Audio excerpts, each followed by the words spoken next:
Miller.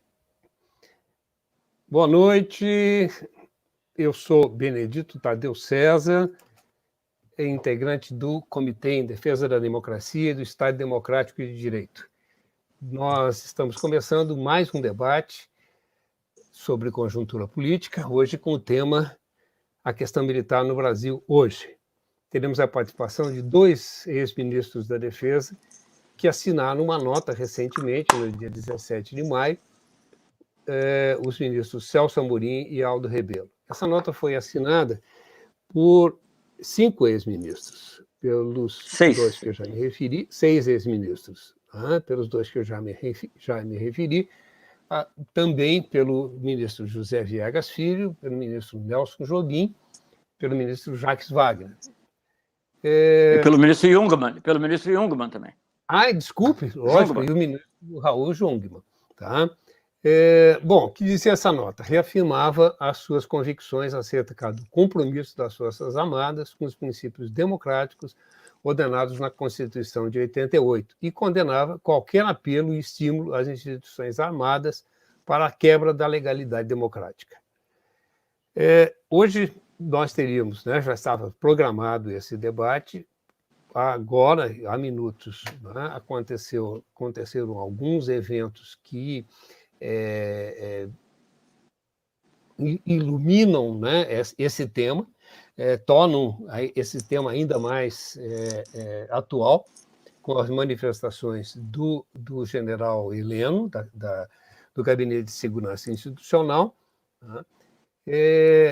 e também com a divulgação do vídeo da reunião que foi autorizado pelo ministro do STF, o vídeo da reunião ministerial, onde Bolsonaro teria declarado suas intenções ali de intervir na Polícia Federal para se proteger seus filhos. O jornalista Fernando Moraes seria o principal mediador desse debate, desse painel, mas, em função de um compromisso profissional surgido de última hora, ele teve que cancelar a participação. Nós vamos contar com a participação do Fernando em debates futuros. Hoje, além de mim, nós temos a presença da Mari Perusa, que é advogada, ex-secretária de Estado no Rio Grande do Sul, ex-superintendente da Assembleia Legislativa, também do Rio Grande do Sul, e que é integrante também do nosso comitê. Participarão também Elmar Bones, do jornal Já Porto Alegre, a Beatriz Fagundes, da Manaus Rádio Web, Paulo Tim, que é economista, integrante do Comitê em Defesa da Democracia e diretor da Rádio Vale do Mampituba, que é uma rádio web também.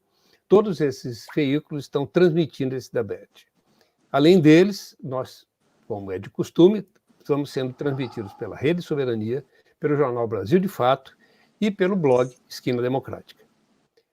Vocês, se estiverem nos assistindo no Facebook ou no YouTube, não se esqueçam de curtir nossa página e de se inscrever no nosso canal. Bom, há uma longa tradição salvacionista e tutelar entre os militares brasileiros. Desde a metade final do governo Temer, e cada vez mais hoje, durante o governo Bolsonaro, a postura profissional dos militares, que vinha sendo assumida logo em decorrência da promulgação da Constituição Cidadã de 88, vem se revertendo. Mais do que isso, diante das ações do presidente Bolsonaro e de seus apoiadores e da grande presença de militares no seu governo, há quem afirme que há um autogolpe em preparação e que ele terá o apoio dos militares. Alguns afirmam até que o golpe já foi deflagrado, enquanto outros afirmam que tudo isso é fantasia. As declarações do general Pujol, comandante do Exército Brasileiro, são de separação entre o governo e militares e de que não há hipótese de apoio a qualquer aventura golpista. O Twitter de hoje, do general Heleno, emparedando o STF, aponta noutra direção. Vamos, então, hoje, o ex-ministro Aldo Rebelo parece que está com problemas na sua internet, ele está no interior de Alagoas e parece que está com problema agora. Nós já tínhamos testado, estava tudo bem, mas talvez agora, com os últimos acontecimentos aí, isso pode estar sobrecarregando as redes de internet e nós estamos com problema de conexão com ele. O ministro Celso Amorim já está presente. De qualquer maneira, eu vou fazer a apresentação dos dois, vou passar para a Mari, que vai dar a introdução vai começar o debate. O ex-ministro Aldo Rebelo é jornalista, político, foi deputado federal por 6 mandatos, foi presidente da Câmara Federal e 4 vezes ministro da Secretaria de Coordenação Política e de Relações Institucional, dos Esportes e de Ciência, Tecnologia e Inovação. Esses 3 durante o governo Lula e ministro da Defesa durante o governo Dilma Rousseff. Hoje ele integra o Partido Solidariedade. Celso Amorim é diplomata, foi presidente da Embrafilme na sua juventude, 2 vezes ministro das Relações Exteriores de Itamar Franco e de Lula, e ex-ministro da Defesa durante o governo Dilma Rousseff, e é filiado ao Partido dos Trabalhadores. Mari, por favor, cumprimente os internautas e inicie a conversa com nossos convidados. Boa noite a todos e todas, principalmente o nosso convidado, ex-ministro Celso Amorim. Nós tínhamos combinado de já iniciar com uma pergunta, mas eu acho que é importante a gente ouvir primeiro o professor e nosso ex-embaixador Celso Amorim. Por favor, doutor Celso Amorim, a palavra é com o senhor.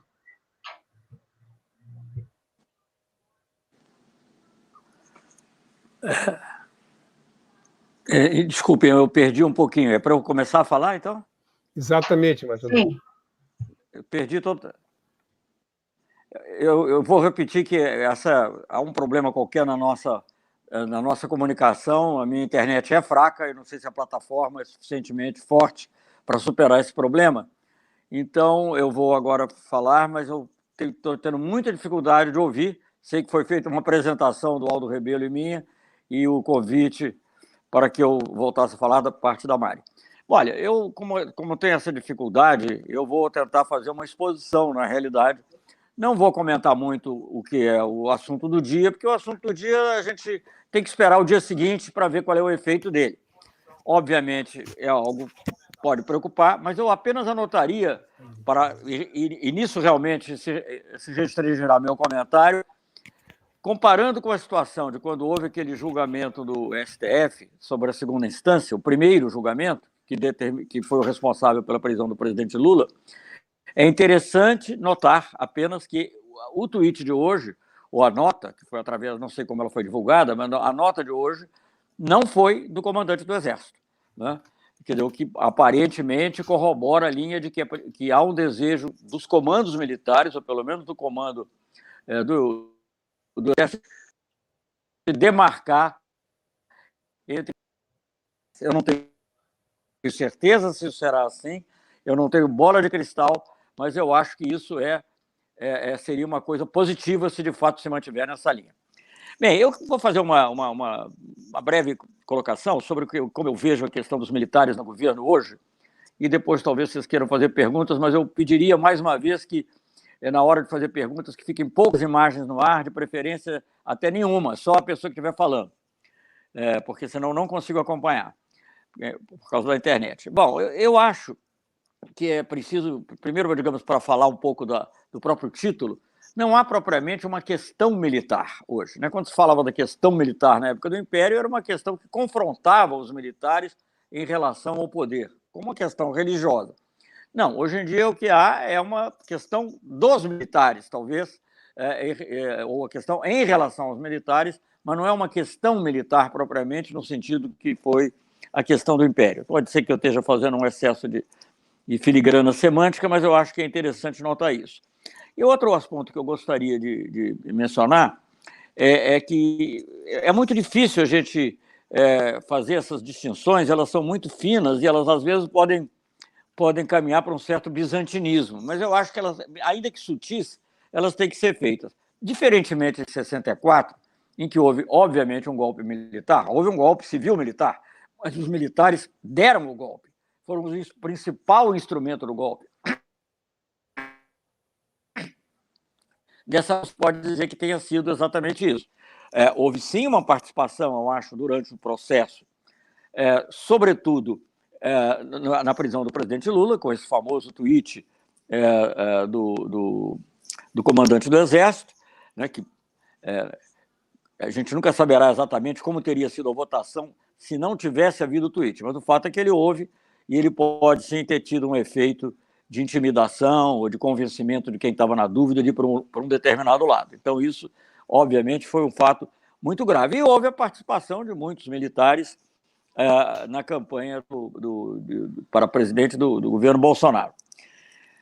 Aí eu acho que é preciso distinguir, diferentemente de 64, não houve, portanto, uma ideologia gestada nas escolas militares e que depois foi aplicada. Não havia a Sorbona, não havia a ideia dos objetivos nacionais permanentes, nada disso. O que havia, seguramente, uma mistura de coisas, ressentimentos, um pouco a sensação de terem sido, não estou dizendo que é correto, eu acho totalmente contrário a isso, mas, digamos, o sentimento de que podem ter sido injustiçados ou que podem ter sido colocados de lado depois da redemocratização do país e uma certa, assim, um desejo de poder voltar ao poder. E, dentro disso, evidentemente, como todas as pessoas têm ideologia, os militares também têm. É difícil dizer que é uma ideologia única, mas eu diria que a ideologia dominante, a minha sensação, tendo conhecido muitos e convivido com muitos, é que é uma ideologia um pouco de classe média. A ideologia de classe média no sentido, com um agravante que eu vou comentar depois, de classe média no sentido de que são muito sensíveis, por exemplo, às discussões sobre corrupção, são sensíveis agora como foram em 53, 54, com relação ao Getúlio, com relação ao Vargas, né? Os interesses maiores na sociedade, interesses mais fortes, melhor dizendo, na sociedade, interesses das classes dominantes, interesses, inclusive, de países estrangeiros, sabem explorar essa abertura das classes médias para o tema da corrupção, e os militares não são diferentes da maioria da classe média. Então, eles entram numa ideologia que, para simplificar muito, eu chamava de Globo News, né? Não é que eles seguem, digamos, as coisas mais chocantes eles não aprovam, né? Mas eles têm, sim, essa ideologia. Quer dizer, eu acho que os militares não eram bolsonaristas, pelo menos os militares de alta patente, mas acabaram vendo no Bolsonaro, primeiro, um elemento do combate do que eles achavam que era a corrupção, da política, etc., e, segundo, uma maneira deles poderem voltar a ocupar cargos importantes, voltarem ao poder, não como uma corporação unida, mas voltar a valorizar o trabalho dos militares. E por isso é que, inicialmente, você vê que vários militares que entraram no governo, Santos Cruz ficou sendo o maior símbolo, mas ele não foi o único, houve vários, acabaram saindo das suas funções. Teve um diretor dos Correios, que era um militar, o general de 4 estrelas, que saiu porque se identificou um pouco com as reivindicações sindicais, não aprovou logo a privatização dos Correios. Teve um outro que depois foi ministro, depois voltou para o lugar dele, justamente caiu um pouco, era o general Floriano Peixoto. Houve também militares da Secretaria de Assuntos Estratégicos que saíram, que eram militares da reserva, mas a característica comum a todos eles, nessa fase inicial, era que eles eram militares que já estavam na reserva. Então, na realidade, eles viram ali uma chance de voltar ao governo, voltar ao poder, ou pelo menos a maioria deles, esses que eu estou mencionando, certamente do Exército, era uma chance de voltar ao poder e exercer o poder, e, ao mesmo tempo, dentro de um contexto que eles achavam, alguns se decepcionaram muito rapidamente, como foi o caso do Santos Cruz, mas num contexto que eles achavam que promoveria, digamos, o que foi chamado de nova política, sempre muito cuidado de falar, né? A nova política do Brasil era a política do Estado Novo também. Então, a nova política, na Itália também o fascismo era o Ordine Novo, né? Então, fazer a nova política, uma coisa, administrar bem, que eles acham que podem administrar, eles têm capacidade administrativa, assim, para certas coisas, né? Os militares são indiscutivelmente muito bons em logística, né? E outros aspectos relacionados, né? Tanto assim que em eventos como a Copa do Mundo, preparação das Olimpíadas, a Olimpíada mesmo eu já não estava mais no governo, mas preparação das Olimpíadas, visita do Papa, Rio+20, eles tiveram um papel muito grande, que ia além estritamente da segurança, ajudavam, inclusive, na logística dos eventos, sempre ligando, naturalmente, com o aspecto da segurança, mas com com capacidade. E assim, inclusive, alguns militares, mesmo no governo Dilma, militares de alta patente foram utilizados em funções importantes. Por exemplo, o general que cuidava de logística no Comando Conjunto das Forças Armadas foi aproveitado para a Defesa Civil e saiu muito bem. Não houve nenhuma crítica quando terminou o governo Dilma. Eu não sei se ele ainda ficou um pouco tempo, mas saiu depois, pronto, sem problema. Outros também, um outro general, que nem era de 4 estrelas, foi para o DINIT, Departamento de Transporte, Infraestrutura e Transporte. E um outro, que agora é ministro da Defesa, foi a Autoridade Olímpica, onde também saiu a contento, né? Então, eles acham que tem essa capacidade, o que é, obviamente, muito diferente de governar um país, de fazer política. Mas o que eu quero voltar a frisar é que nessa fase inicial do governo Bolsonaro, embora esse ressentimento, esse substrato ideológico de classe média, muito provavelmente anti-esquerdismo e anticomunismo muito acentuado, que tem outras raízes históricas do Brasil também, a gente pode também comentar isso, mas não era uma ideologia gestada ou, digamos, desenvolvida nas escolas militares. Eu sou testemunha disso, eu assisti, vi, participei, não vou dizer que não houvesse ainda um ranço, sobretudo de defesa do que havia sido feito antes, mas não havia claramente, diferentemente do que aconteceu no pré-64, que continuou existindo há algum tempo, uma ideologia do conjunto militar. Então, como dito por um militar conhecido meu, ele dizia o seguinte: não é um governo militar, são militares no governo. Obviamente, isso é relativo, porque lembrando a frase de Hegel, né, a quantidade influi na qualidade. Quando você tem muitos militares, acaba ficando muito próximo do governo militar, no estilo, pelo menos.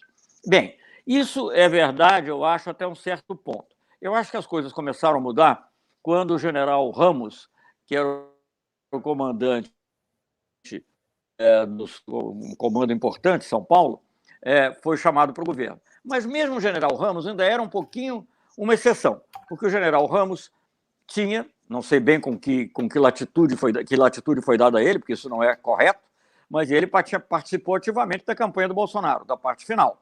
Não sei se ele pediu licença, não acompanhei direito. Então, ele já tinha uma vinculação política, embora ele não tenha passado para a reserva. E eu acho que a mudança maior, que caracteriza uma presença militar efetivamente, não é isso, uma ligação orgânica do governo com o estamento militar, é a chegada do general Braga Neto. Porque o general Braga Neto era o comandante, não estou falando nenhum julgamento pessoal sobre ninguém, é uma questão institucional. O general Braga Neto era o chefe do Estado-Maior do Exército até o momento em que foi ministro. Ele passou para a reserva, aliás, tomou essa precaução, mas até o dia que ele assumiu, ele era chefe de Estado-Maior do Exército, portanto, uma pessoa com comando imediato de vários, com a coordenação do comando militar. Todo mundo sabe que o chefe de Estado-Maior é muito importante, quase tão importante quanto o comandante do Exército, né? Um pouco assim como o secretário-geral do Itamaraty, que tem muita importância para dentro, menos para fora, mas para dentro tem muita importância. Então, isso eu acho que marcou uma diferença. É difícil dizer exatamente qual era a diferença. Eu acho que, inicialmente, pode ter havido, eu digo isso tudo muito dedutivo, né? Porque eu não tenho ninguém me dizendo isso, não tenho informação de dentro da instituição. Mas, inicialmente, podia haver a impressão, e acho que havia a impressão, inclusive de pessoas que estudam o assunto, que o objetivo era, digamos, moderar o presidente. Não vou nem usar a expressão tutelar, porque não sei se ela tem cabimento, mas de moderar o presidente. De dizer, olha, não é bem assim, vamos por aqui, vamos estar bem, mas não vamos fazer dessa maneira. Enfim, que essa fosse a ideia. Eu acho que, ao longo da crise do coronavírus, essa impressão meio que se desfez, porque ficou claro que o presidente, sob esse aspecto, não só na linguagem, mas nas ações, ele não é controlável. Ele pode até voltar atrás, recuar em algumas colocações, tentar redefini-las de outra maneira, mas ele não é controlável. Então, eu acho que aí, da crise do coronavírus, que nós estamos ainda vivendo para cá, nós passamos a viver, de fato, um momento diferente. E a presença militar tem aumentado mais ainda, de forma espantosa para qualquer um no mundo, você ter um militar, ainda que interino, sendo ministro da Saúde, no meio de uma crise sanitária. Né? Se a crise sanitária fosse um problema de transportar medicamentos de um lado para o outro, né, de transportar máscaras que estão em São Paulo para o Amazonas, até você poderia, não digo admitir isso, mas poderia até entender, mas não é o caso. O problema hoje são medidas de natureza sanitária, epidemiológica, de quais medicamentos podem ser prescritos e por quem, né, do acatamento à ciência, e do acatamento à ciência médica, ciência da saúde, não é a ciência da estratégia militar, é outra ciência. Então, eu acho que nós estamos vivendo, sim, um período muito complicado e eu acho que é uma situação muito difícil para os próprios militares, porque eu acho que eles se envolveram demais, talvez em busca dessa oportunidade de achar que eles poderiam exercer os cargos, que eles poderiam, de fato, contribuir para uma melhora do país, eles estão sempre convencidos disso, e eu acho que eles acabaram se envolvendo demais num governo que é, no mínimo, complicado.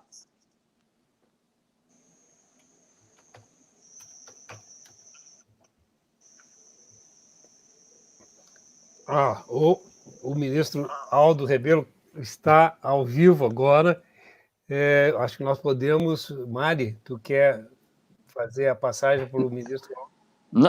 Não estou ouvindo. Acho que você tem que cortar a imagem para tentar falar com a imagem cortada. Vamos passar... eu não sei se eu... Não ouvi o Benedito. Vamos passar para o Aldo Rebelo, depois volta para ti. Vamos passar para o ministro Aldo Rebelo. Benedito. Em primeiro lugar, boa noite. Eu quero saber se os senhores estão me ouvindo. Sim, Aldo. Bem, estamos ouvindo bem. Estão me ouvindo? Sim, sim. Então, um grande abraço, viu? Boa noite. Parabéns aí pela iniciativa. Um abraço ao amigo, ao meu querido ministro Celso Amorim. Eu vejo da seguinte forma, né? Nós podemos avaliar as instituições a partir ou de episódios ou a partir dos seus representantes momentâneos, ou a partir da história, do seu papel mais permanente. Eu não posso avaliar o Itamaraty pelo Ernesto Araújo, seria uma injustiça contra o Itamaraty. E nem posso avaliar as Forças Armadas pelo papel do ministro Heleno. Eu acho que também não é representativo. Eu penso que as Forças Armadas no Brasil, como instituição, têm um papel muito maior do que alguns dos episódios protagonizados por ela e do que alguns daqueles que imaginam representá-la. Tá certo? Eu vejo que no Brasil, primeiro que nós não deveríamos olhar a conjuntura e, a partir dela, fazer julgamentos definitivos.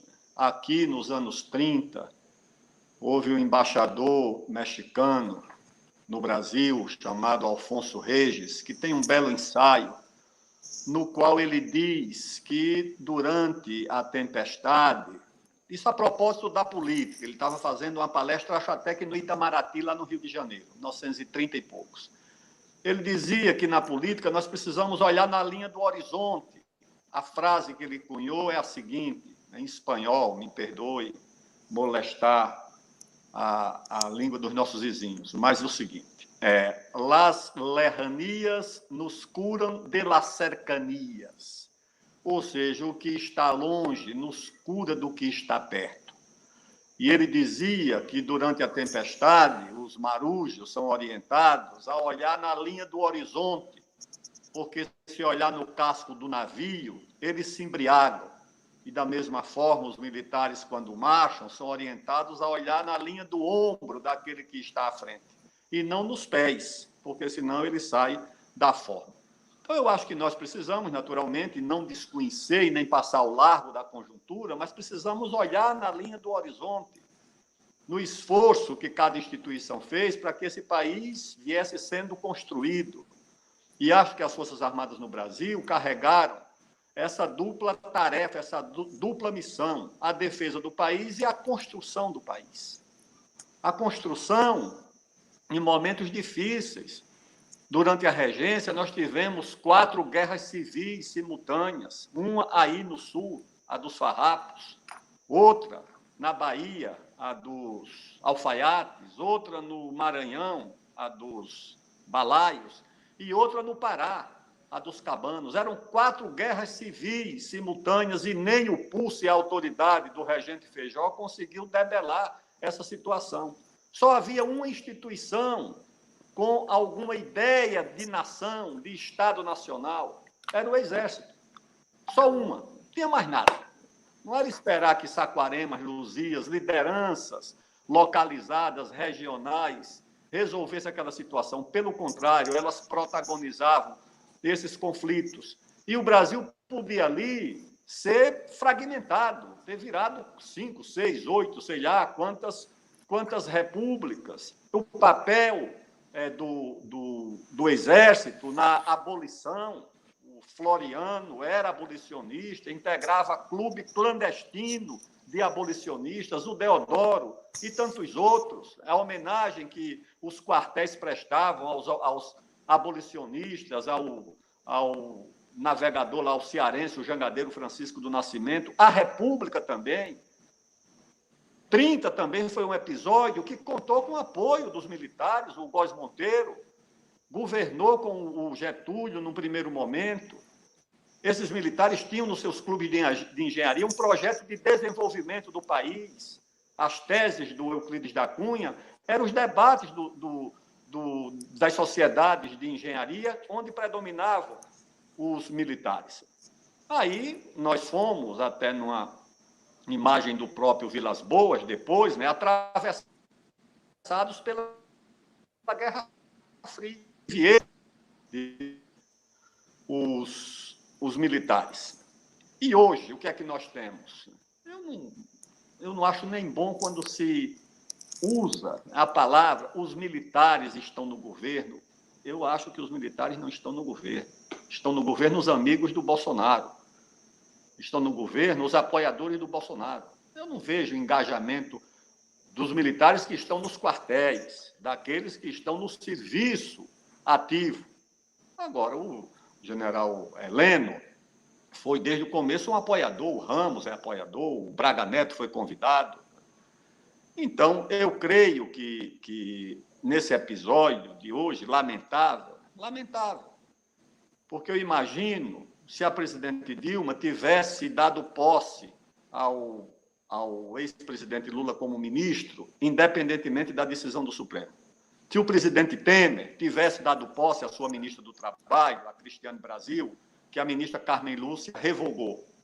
Se a presidente Dilma tivesse mandado prender o juiz Sérgio Moro por crime contra a segurança nacional. Ou alguém tem dúvida que ele cometeu crime contra a segurança nacional ao vazar uma comunicação pessoal da presidente da República? Eu mandei para a presidente da República o parecer do meu Ministério da Defesa, dizendo que ele tinha cometido crime contra a segurança nacional. Mandei para o ministro da Justiça o mesmo parecer. Sérgio Moro cometeu crime contra a segurança nacional e cometeu crime contra a administração pública. 2 crimes. Um com base numa lei de 1950 e poucos, que eu aqui não me recordo, e outro com base nessa lei de segurança nacional. E se ela tivesse mandado prender o Sérgio Moro?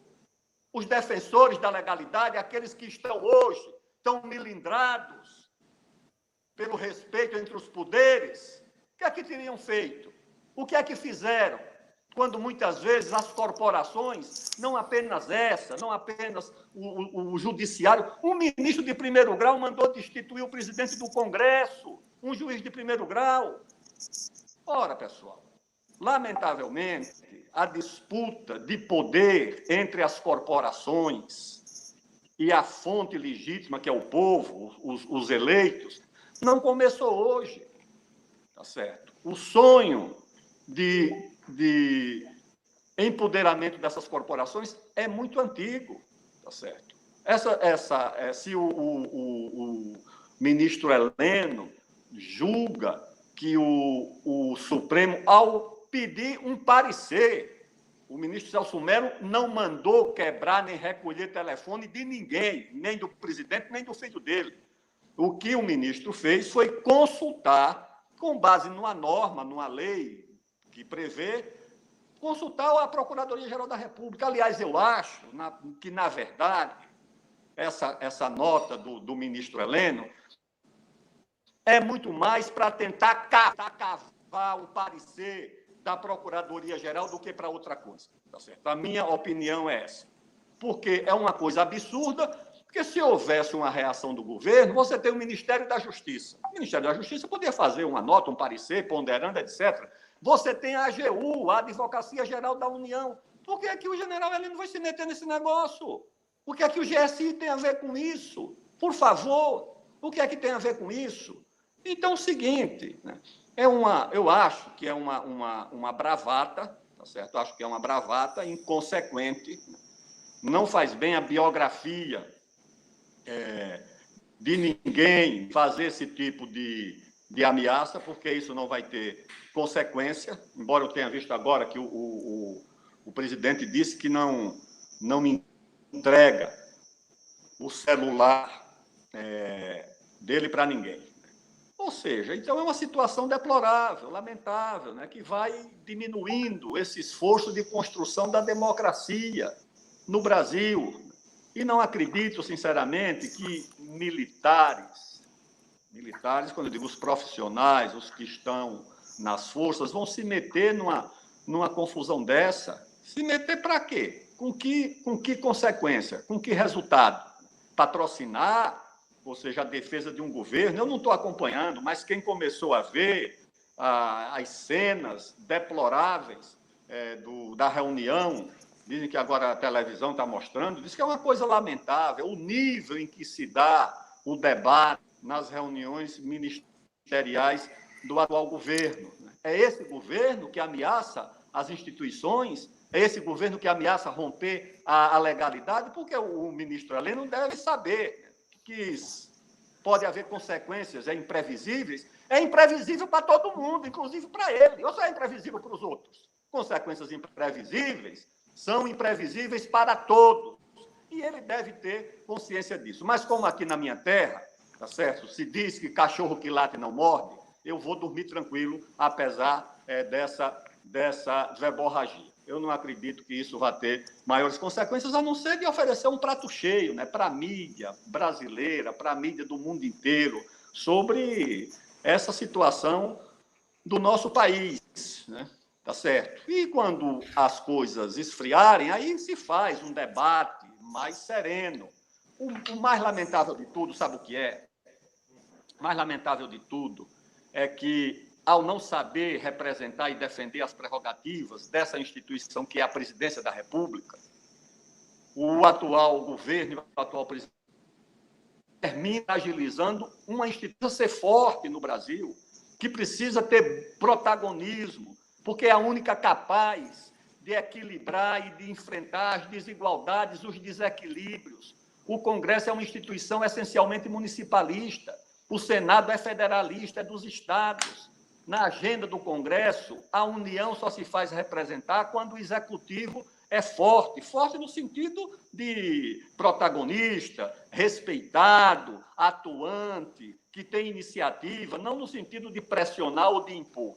Nós precisamos de um executivo. Foi no momento em que os executivos tiveram força e capacidade de iniciativa que o Brasil combateu melhor os desequilíbrios, as desigualdades sociais, regionais, que foi o período do presidente Vargas. E nós lamentamos muito que esse poder venha sendo enfraquecido, porque, como diz o poema, né, o rei fraco, né, faz fraca a forte gente. Esse poder vai sendo enfraquecido. As corporações, noves fora essa decisão do Supremo, mas as corporações vão, de fato, subtraindo do Executivo muito poder. Começou, aliás, teve um momento áureo nessa ação no governo da presidente Dilma. Toda essa agenda da qual o presidente Bolsonaro e os seus ministros se queixam era a agenda que muita gente apoiava para enfraquecer o governo da presidente Dilma, a pauta bomba, as emendas obrigatórias, a fragilização do Executivo e dos seus recursos, as corporações tomando conta do orçamento, tudo isso começou ali. O Judiciário também empoderado de forma equivocada, fora, além dos seus limites, também não começou agora. Então, eu acho que essas corporações chegaram à conclusão seguinte. Na antiguidade, o destino humano era uma atribuição e uma prerrogativa dos deuses. Quem queria saber do destino ia lá em Delfos e a pitonisa dizia se o rei da Pérsia ia ganhar dos gregos ou vice-versa. A política, quando foi criada, inventada pelos homens, subtraiu dos deuses essa atribuição e esse poder sobre o destino.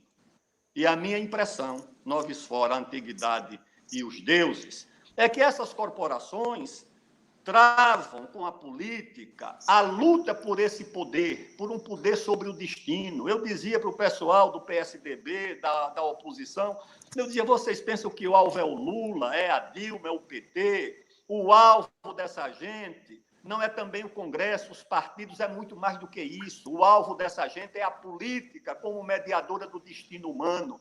Eles acham que a política é viciada pelo voto comprado, pela corrupção, pelo voto do eleitor mal informado, e que as corporações estão ungidas nos seus concursos pela sabedoria, pela pureza, e têm legitimidade para decidir que os políticos não têm, porque eles dependem do voto do povo. É isso que está em jogo, tá certo? É isso que sempre esteve em jogo.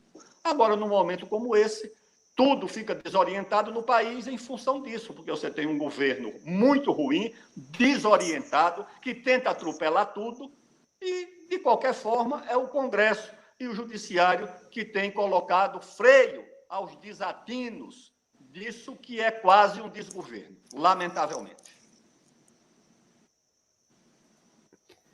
Eu queria fazer uma pergunta ao Aldo e ao Celso. Tomara que o Celso me ouça. Durante os governos Lula e Dilma, foram criados instrumentos importantes para a defesa nacional e foram alterados os conceitos de soberania e de defesa, né, por meio da Estratégia Nacional de Defesa e do Livro Branco de Defesa Nacional, por exemplo. Ao lado disso, foram criados o Programa Nacional de Direitos Humanos e a Comissão da Verdade e iniciado o reconhecimento dos crimes praticados durante a ditadura civil-militar, o que provocou forte reação dos setores de amplos setores das Forças Armadas. Seriam esses fatos que teriam despertado a fera adormecida, que tinha sido adormecida pela Constituição de 88, ou há uma conjunção maior do que essa? O que vocês acham? É uma questão só corporativa? O que está por trás dessa coisa?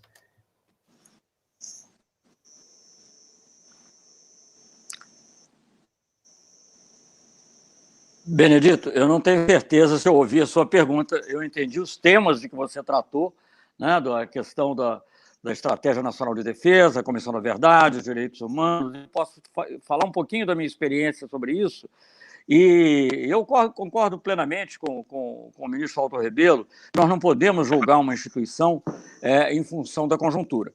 A instituição que eu, no meu tempo, e seguramente ele no tempo dele, tivemos que coordenar, né? Porque o ministro da Defesa vai ali, aquilo é digamos assim, há ainda, digamos, um depósito de poder muito grande nos comandantes das forças. Mas eu devo dizer, levando os dois aspectos, que não vi dificuldade para a aceitação teórica da Estratégia Nacional de Defesa. A primeira versão foi feita ainda no governo Lula, com o ministro Jobim, mas houve uma revisão já no meu período, com o acréscimo que teve foi uma revisão que teve que ir para o Congresso Nacional, porque assim o Congresso havia estabelecido, juntamente com o Livro Branco e juntamente com outro documento que era a Política Nacional de Defesa, que era uma revisão do que algo que tinha sido feito há mais tempo.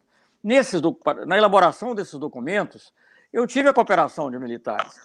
As conversas eram todas muito corretas e, aliás, eles justificavam os seus projetos, o submarino nuclear, de propulsão nuclear, os caças, os blindados, o CISFRON, que é a parte de controle eletrônico das fronteiras, à luz da Estratégia Nacional de Defesa, que, veja bem, entre outras coisas, exaltava, não falava em inimigos como comunismo, coisa que eu valha, nada disso, não recitava algo que está acontecendo agora, mas não recitava, digamos, a canção da Guerra, a canção, digamos assim, a canção estropiada da Guerra Fria, e aceitava, digamos, os pressupostos da Estratégia Nacional de Defesa, a integração latino-americana, como pressupostos da sua ação. Então, eu achava, e acho ainda que, digamos, o pensamento militar principal ia nessa direção.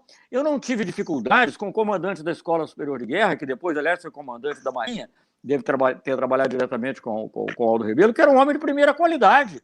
Nós já tínhamos, por exemplo, nós tínhamos mudado o foco. Em vez de ser aquela coisa só, não é que acabou a cooperação com os Estados Unidos é um país importante, há tradições, há relação, etc.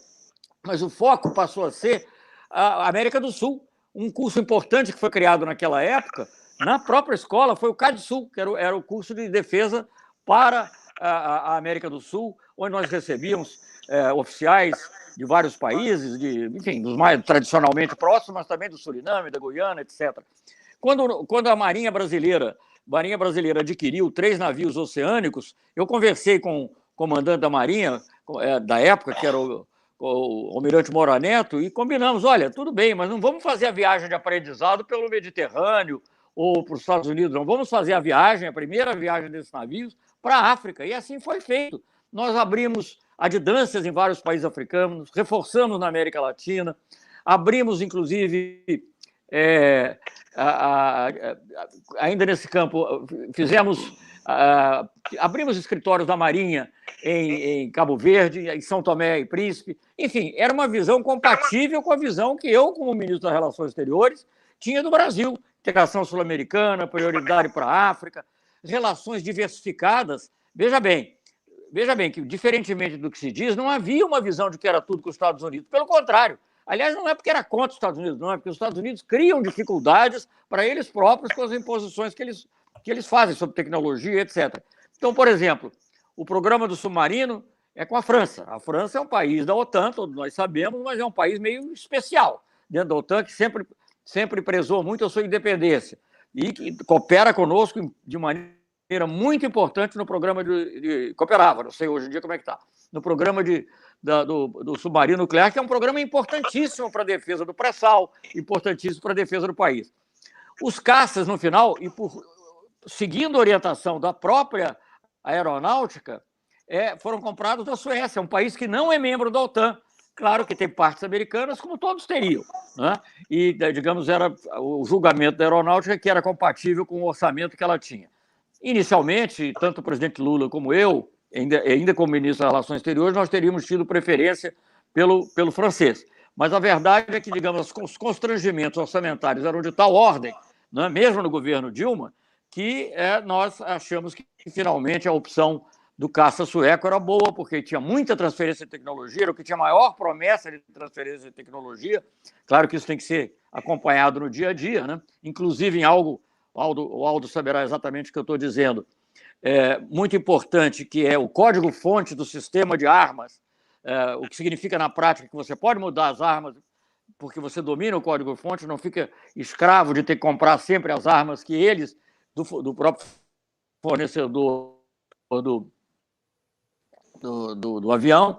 Enfim, tudo isso nós trabalhamos com a multiplicidade. Fizemos manobras do IBAS, Índia, Brasil, África do Sul. Eu fiz viagem à Índia, assinamos acordos com satélite de observação da Terra, não um acordo antigo que já havia, mas um acordo mais recente de satélites com a China, para ilustrar que havia uma visão plural. Então, eu até me surpreendi quando, depois da queda do impeachment da presidenta Dilma, quando as outras tendências começaram a aparecer, eu vi ressurgir um pouco essa ideia dos militares como agentes da segurança interna, porque, e essa é a explicação dada, mas eu não vi documentos que dissessem isso, porque, digamos, do ponto de vista estratégico, eles achariam que há um conflito entre os Estados Unidos e a China e você teria que tomar o partido dos Estados Unidos. Nunca ouvi isso nunca ouvi nem de longe isso, nem de longe.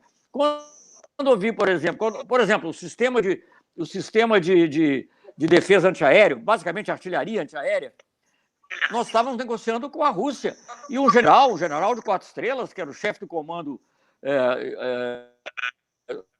do chefe do Estado-Maior Conjunto, general Denardi, comigo, e depois voltou, foi lá para negociar, e negociou os inícios, o memorando de entendimento que ia. Depois houve problemas financeiros, não sei o que aconteceu. Mas, enfim, eu estou apenas demonstrando que nós trabalhávamos. Na América do Sul, o Conselho de Defesa sul-americano desenvolveu-se muitíssimo. E ele já tinha sido, no governo Lula, juntamente com os ministros das Relações Exteriores, fundamental para evitar um conflito entre a Colômbia e a Venezuela. Então, eu não acho que haja uma ideologia, como agora às vezes se diz, de que o Brasil, no meio militar, de que há uma visão estratégica de que o Brasil tem que fazer uma opção pelos Estados Unidos. Pode ser que, se havia, estava muito recôndita. O que eu acho que sim havia, e eu enfrentei isso, e aí eu passo para a questão da Comissão da Verdade, havia muito ressentimento da maioria dos militares, a maioria deles da reserva, que achavam que tinham sido injustiçados. Mas, mesmo assim, você tem que levar em conta que a Comissão da Verdade trabalha. Veja o relatório do Pedro Dallari, ele elogia não só o ministro, né, que pode dizer até que é bom, simpático, etc. Não, ele elogia os comandantes das forças pela cooperação que teve. Foi o ideal? Não sei se foi, mas avançou muito, a ponto de os jornais, acho que outubro, se eu não me engano, setembro ou outubro, eu tenho que ver a data exata, de 2014, a Folha de São Paulo e o Globo publicaram em dias sucessivos, a Folha que deu o furo, que os militares, em ofício que eles mandaram para mim, que eu encaminhei, naturalmente, com a minha interpretação, mas que era uma interpretação compatível com o que eles tinham dito, que os comandos militares admitiam que tinha havido violação dos direitos humanos durante a ditadura. Eles não diziam com essas palavras, mas eles diziam não podemos afirmar nem negar. O que é, de certa maneira, quem fez psicanálise ou conhece psicanálise sabe que o primeiro passo é a não negação, né? Gostaríamos nós de termos a não negação hoje em dia em relação ao coronavírus. Então, tudo isso me levou, como, aliás, creio que o ministro Aldo Rebelo também fez, até uma grande admiração pela capacidade deles. Agora, são seres humanos sensíveis aos cantos de sereia, né? São sensíveis a essa pregação anticomunista, porque eles se veem como uma força alternativa, muitos deles, não todos, mas muitos todos, e eles embarcaram, e certamente são muito sensíveis a essa pregação contra a corrupção. Eu dizia, né, Aldo, antes talvez de você chegar, que não é novidade, isso aconteceu com relação ao Getúlio, né? Então eu acho, talvez apenas uma pequenina, sutil diferença na minha visão com o Aldo, eu acho que esse papel que os militares tiveram na construção do Brasil é fundamental. Mas eu acho que hoje o papel deles tem que ser profissional. E a essência do papel profissional é a defesa da pátria, né? Eu acho que nós temos que ter Forças Armadas altamente capacitadas para enfrentar quem quer que seja que venha nos ameaçar. Pode ser Estados Unidos, pode ser China, pode ser Rússia, pode ser quem for. Não serão nossos vizinhos, porque eles aceitaram, e eu vi isso repetido inúmeras vezes nos PowerPoints que eles faziam para justificar programas, etc., a doutrina que nós então desenvolvemos, que na América Latina, na América do Sul, muito especialmente, a cooperação era a melhor dissuasão, né? Que nós precisávamos era de cooperar mais. Isso foi praticado. Convidamos argentinos para virem para o nosso centro de cibernética, defesa cibernética. Fizemos a primeira grande reunião operacional da Zona de Paz e Cooperação do Atlântico Sul, porque havia muita reunião política, reunião em tese, fizemos uma reunião sobre segurança marítima, foi feita na Bahia, onde nós trouxemos todos os ministros ou encarregados de alto nível dos países africanos, desenvolvemos a cooperação com a África, enfim, tudo isso. E agora, vou me perguntar, mesmo achando que eles têm que ter um papel profissional, me pergunto, fiquei eu decepcionado, por exemplo, deles não terem falado nada em relação à venda da Embraer? Fiquei decepcionado. Fico decepcionado quando eu vejo, digamos, atitudes que podem comprometer o nosso submarino de propulsão nuclear? Fico decepcionado, né?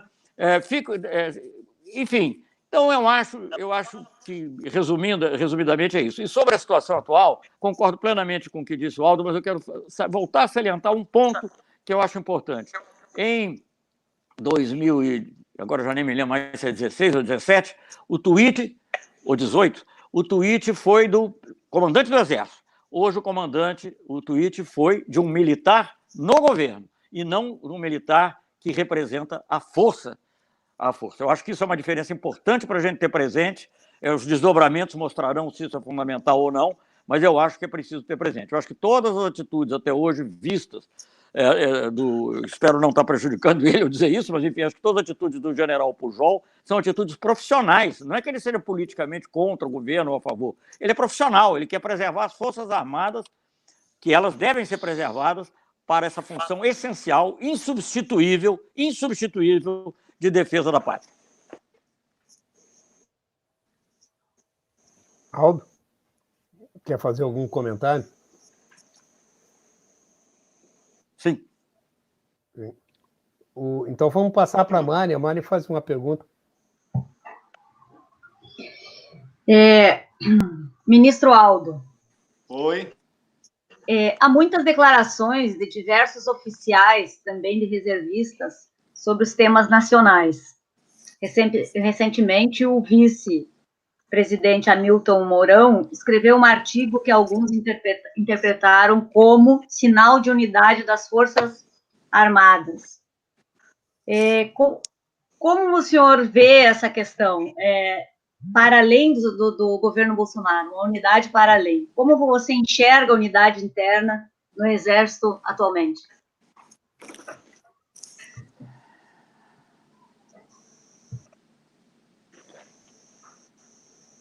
Pergunta foi para o Aldo, eu entendo, não? Sim.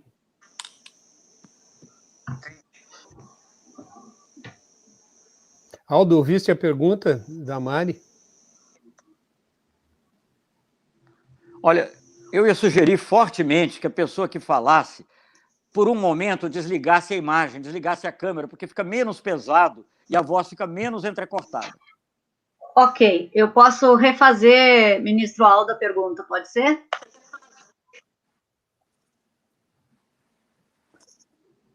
Tá.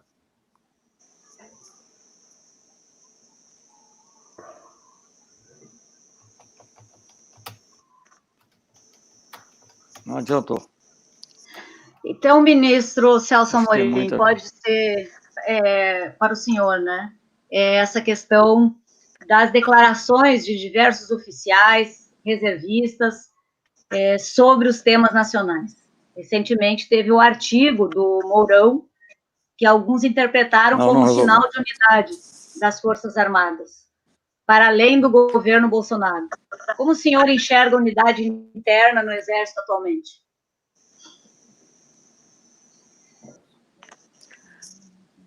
Benedito, você ouviu? Sim, ouvi. Benedito, você ouviu? Ouvi. Eu estou pedindo para o Mila... Tenta repetir você. Sim. Mari pergunta a unidade interna... Cortando a imagem. Tá.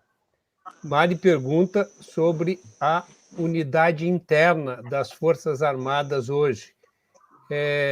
Há declarações de altos oficiais, né, que estão no governo, mas internamente nas Forças Armadas, qual seria o clima hoje, já que é uma corporação que se rege, né, pelo princípio da hierarquia e da subordinação e da obediência, da disciplina?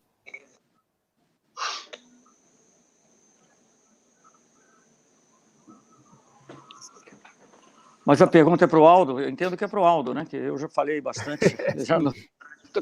Vamos ver se para mim gostaria de ouvir. Mas eu não consegui, Benedito, eu não consegui ouvir a pergunta. É sobre o quê? Faz um resumo dela para mim, por favor. Sim, ela pergunta... Está me ouvindo?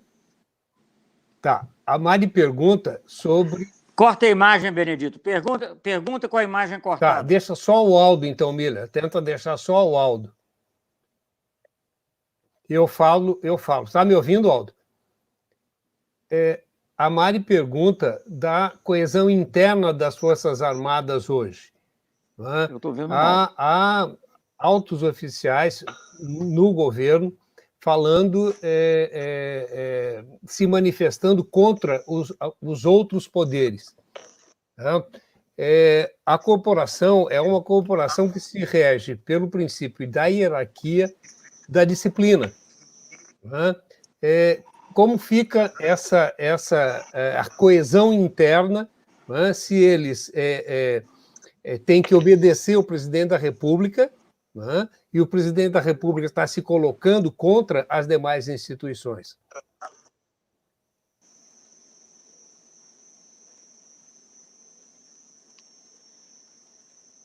Bem, se entendi a pergunta, eu vejo o seguinte, né? Me incomoda muito que esses debates recorram. Parece o seguinte, que o destino do Brasil está no comportamento das Forças Armadas e dos quartéis. Isso, sinceramente, me incomoda muito, tá certo? Eu vejo, às vezes, como uma subestimação da democracia. Ou seja, será que não há outras instituições? Será que a democracia no Brasil vai depender do humor dos quartéis, da coesão, da disciplina das Forças Armadas? Eu fico muito incomodado com isso, sinceramente fico, tá certo? Se a democracia no Brasil não suportar um solavanco, ela não é digna de nome. A democracia tem que passar por esses testes, por essas provas, tá certo? Senão ela vira uma democracia incapaz de suportar os conflitos. O Brasil é um país muito desigual, o Brasil é um país muito desajustado, o Brasil é um país muito desequilibrado. O Brasil tem Campinas, São José dos Campos, a ponta da ciência, da tecnologia, e o Brasil tem a Amazônia subdesenvolvida, empobrecida. O Brasil tem um semiárido nordestino, tem o interior de São Paulo, do açúcar. Então, esse país desequilibrado, numa democracia, vai ter muito solavanco, vai ter muito conflito social, conflito regional, interesses de tudo quanto é lado se manifestando. Agora, quando esses conflitos aparecem, né, gente autoritária no meio, nós achamos o seguinte, né, então vamos depender dos quartéis. Se as Forças Armadas forem legalistas, graças a Deus, estamos salvos. Se não forem, é um desespero. Não, eu não penso assim. Tá certo? Eu não penso assim. Por essa razão que eu relativizo muito essas coisas. As Forças Armadas, hoje, cogitarem de assumir o destino do país, vão dar um golpe o quê? Para defender o Bolsonaro, para empoderar o Bolsonaro? Sinceramente, entendeu? Sinceramente. As Forças Armadas vão ajudar o Bolsonaro em tudo que estiver ao alcance delas, dentro da lei, dentro da Constituição. Não vão fazer nada para atrapalhar o governo, mas, na minha opinião, também não vão colaborar com nenhuma ilegalidade, com nenhuma aventura de Bolsonaro. Na véspera do impedimento da presidente Dilma, havia aqui uma crise, um escândalo com aquela coisa da Zika, que a mídia aproveitava para fragilizar o governo, para mostrar a incapacidade, a incompetência, a falha na gestão. Tinha uma pessoa que adoecia de Zika no interior de Pernambuco, virava uma matéria no Jornal Nacional. Era uma operação política e midiática. De repente, essa Zika desapareceu, que ninguém nem sabe mais para onde foi. Aí o seguinte, naquele momento, a presidente reúne lá o grupo de ministros e diz o que é que faz. Eu disse, presidente, isso é uma operação da mídia para atingir o seu governo. Nós temos que responder com ações. Nós temos que mostrar para a população que nós estamos preocupados com essa situação. E aí, reuni lá com os 3 comandantes militares, eu digo, nós precisamos ajudar também a tranquilizar a população, a sociedade diante disso. O que é que nós podemos fazer? Eu digo, olha, nós vamos colocar 200 mil integrantes das Forças Armadas num domingo, distribuídos por Brasil, para ir de casa em casa, para levar uma mensagem, olha, combata esse mosquito, tome tais providências, faça isso, faça aquilo. Isso foi feito tranquilamente, só perguntaram o dia, a hora e feito.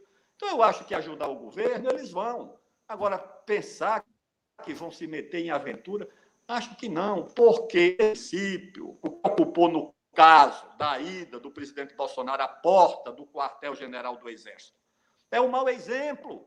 Se o presidente da República pode forçar e romper os 2 princípios basilares do funcionamento dessa instituição, que é o princípio da hierarquia e o outro, que é o da disciplina, em qualquer força armada, no mundo, só funciona assim, ele dá um mau exemplo. Daqui a pouco o tenente acha que também pode contestar o seu comandante, o major, o coronel, o tenente-coronel. Ou seja, você estimula num ambiente, na caserna, de quebra desses 2 princípios. Mas é que o presidente da República nunca foi, na essência, um militar de espírito.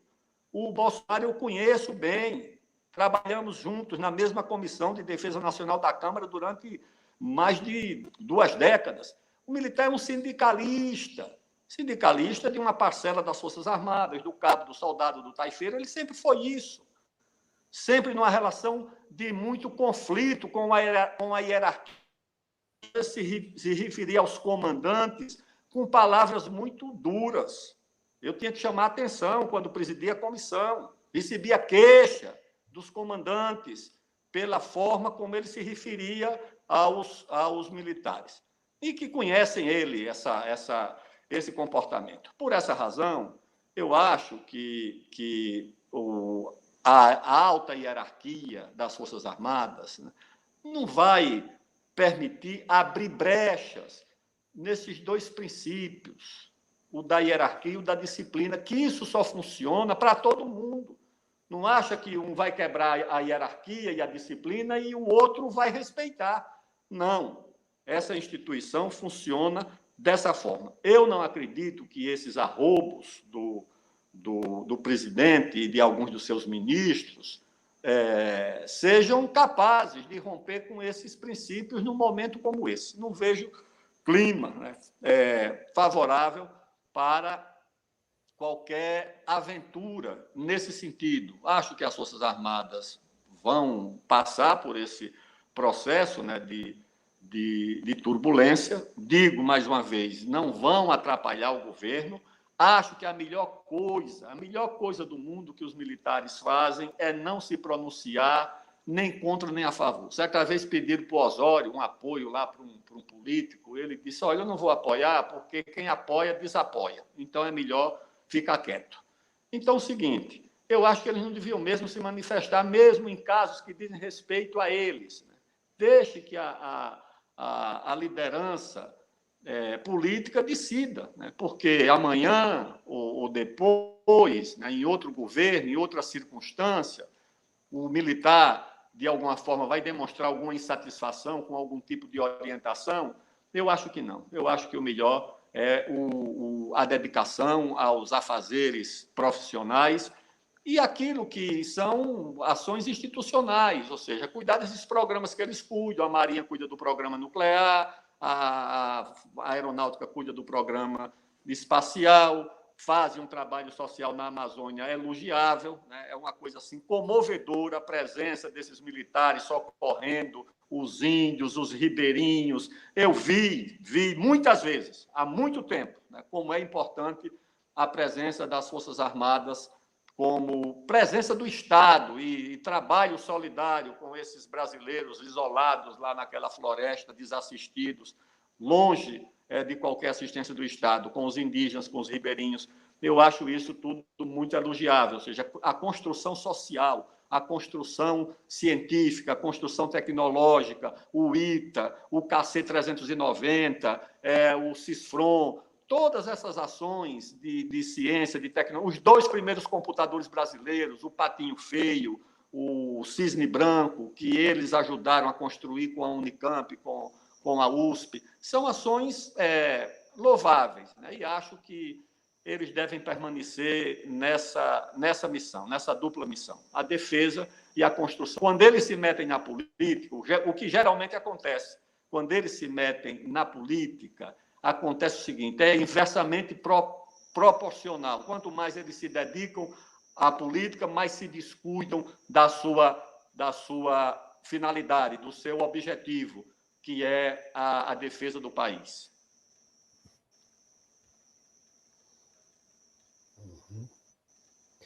Eu acho que nós podíamos passar para a Beatriz, da Manaua Rádio Web, para que ela faça a próxima pergunta. Bom, eu de pronto para dizer da minha felicidade de estar ouvindo esses 2 homens extraordinários, o Celso Amorim, o Aldo Rebelo, que sempre fizeram do Brasil um país decente, um país respeitado em todo o planeta, né? Eu quero ser um pouquinho mais, assim, ansiosa de dizer isso para eles, porque nós estamos muito frágeis e estamos muito famintos de pessoas que possam nos representar de verdade, não é? E com honra. Eles estavam falando bem do Exército, e eu acho que é bem isso que a gente tem que fazer, porque, afinal de contas, não existe nenhum país do mundo pode não ter uma força armada de representação e de segurança. Mas eu gostaria muito de ouvir o doutor Amorim a respeito da presença do Exército hoje, bastante significativa, no Ministério da Saúde. Me parece que essa talvez seja uma das questões mais básicas que a gente tenha nesse momento, porque com a Covid-19, 20 mil mortos, sem uma representação junto à Organização Mundial da Saúde, como é que fica a imagem do Brasil e a imagem do Exército Brasileiro nessa questão dramática que nós estamos vivendo no mundo?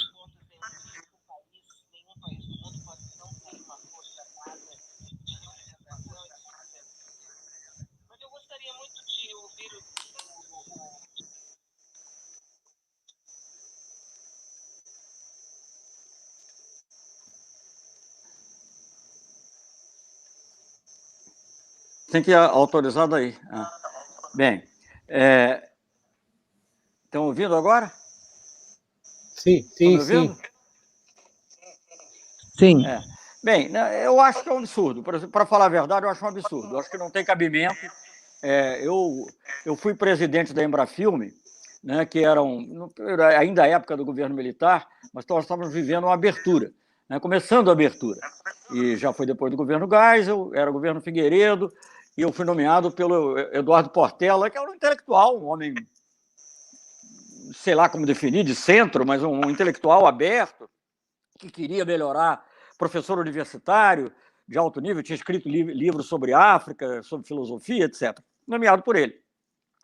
Em determinado momento, o Eduardo Portela, porque ele teve uma reação a um comentário do chefe do SNI, Eduardo Portela, o chefe do SNI, que era o general Medeiros, disse a ele, queria lá que ele fechasse a universidade rural, porque estava havendo uma greve, podia ser um mau exemplo. E ele disse uma frase muito boa, que até hoje eu repito, disse assim, mas, ministro, eu não sou ministro da Educação para fechar a universidade, eu sou ministro da Educação para abrir a universidade. Enfim, então, ele era meu chefe, eu tinha essa concepção. Depois ele saiu, veio o general, até uma pessoa bastante cordata, que é o general Ludwig, mas já outras pessoas que vieram junto não tinham a mesma visão. Então, acho que o problema aí, não preciso lembrar vocês que eu saí da Embrafilme por causa do filme Pra Frente o Brasil, que relatava episódios de tortura ocorridos 10 anos antes, né? Enfim, era um filme de ficção, obviamente, mas enfim. Então, eu acho que o problema é a pessoa no lugar errado. Eu acho que você colocar um militar, até militares são pessoas, como outras quaisquer, e elas podem exercer cargos importantes, como exercem em outros países. Eu acho que se tivesse um ministro da infraestrutura, por exemplo, que fosse militar, poderia ser, né? Enfim, eu posso imaginar várias outras funções, como eu já mencionei, defesa civil, etc. Agora, eu não vejo, de maneira alguma, cabimento em ter militares em posições de relevo, de formulação política no Ministério da Saúde. Volto a dizer, se fosse como o ministro Aldo disse, eles são muito bons para agirem na logística. Ele deu um exemplo fantástico em relação ao Zika, se eu entendi bem. Eu vivi vários outros, inclusive mais médicos. Os militares agiram disciplinadamente, sem uma palavra de crítica, à presença dos médicos cubanos. Isso começou no governo Dilma, na época que eu ainda era ministro. Eu fui ministro até o final de agosto de 2011 até o final do primeiro mandato. Então, eles faziam isso muito bem feito e com respeito à hierarquia e à disciplina, porque era a orientação política que vinha do governo, era essa e eles respeitavam. Os militares, na minha época, não só eles fizeram honras militares à chegada dos restos mortais do João Goulart, em Brasília, até em São Borja, localmente, por iniciativa do comandante local, também foi feito isso. Eles estiveram presentes na sessão do Congresso, que anularam a decisão do Auro Moro Andrade, que havia declarado a vacância presidencial. Então, eles se adaptam também à situação. Eu acho que agora é uma anomalia.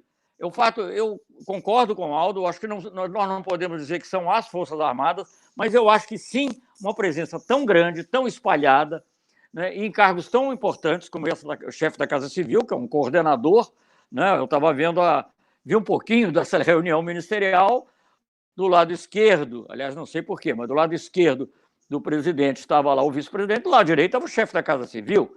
Então, quer dizer, era quase que um triunvirato, né? Embora apenas um ali seja um egresso recente das Forças Armadas. Eu acho que não é bom para as Forças Armadas.